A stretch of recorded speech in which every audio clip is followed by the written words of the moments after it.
Today I'm going to talk about the book Cirque du Freak, A Living Nightmare by Darren Shan. It's published in January 2000.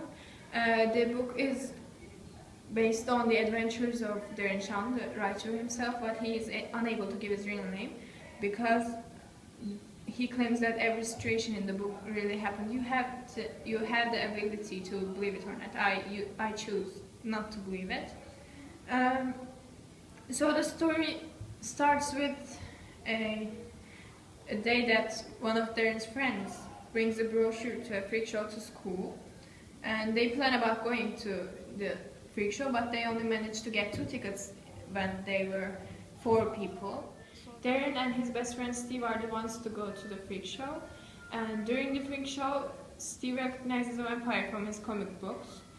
After the show, Steve stays and tells the vampire about his wishes to become a vampire. But the vampire refuses him and refuses to transform him because he says that Steve's blood is evil. But Darren sees everything when he should have gone home. After a while, Darren decides to steal a spider which he saw at the freak show, but the spider belongs to the vampire, Mr. Crabtree. The story causes Darren some trouble that he needs to take care of, and he does important deals with Mr. Crabtree, and the story continues with these kinds of events. This book is not complex enough for a 14-year-old student because the structure of the plot is so simple that a 9-year-old can read it easily. I'm going to talk about the theme, some good topics from the book, and that is worthy of talking, and some quotes to think about. One of the topics in the book is friendship, and that topic is based on Darren and Steve's friendship. At some points, your friend's needs are more important than yours. And another topic is to do what is forbidden.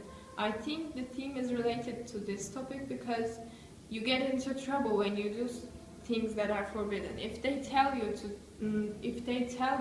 not to do something, you shouldn't do it because that's why they tell you. If you do it, you get into trouble. The story contains ideas about the importance of friendship and sacrifices that needs to be done for friends. Also the amount of strength in a person when he has his own rights to fight for. Because of the novel's level, it was hard for me to find a meaningful quote, but I liked this quote. My eyes were focused on Ellen, more specifically on Ellen's knee, more specifically on Ellen's blood. This quote is where Darren starts to understand what he had done when he made a deal with the vampire. He had become a monster in order to save his friend. He realized what he sacrificed to make his friend live. I recommend this book to younger English learners or the starters, but if you're an adult starter, it wouldn't work because the plot is so simple and boring. The more you read, the more you hate the book, actually, when you're old enough to, when you expect meaningful and deep stuff from the book. And it's not because it's a bad book, but it's a good book for young learners, like 9-year-olds, 10-year-olds. The book doesn't give you anything valuable. You need to read more things that are connected to real life and gives some good messages about real life. And to me, it's just a book that is written for me. I would give this book 2 out of 5 bloody necks.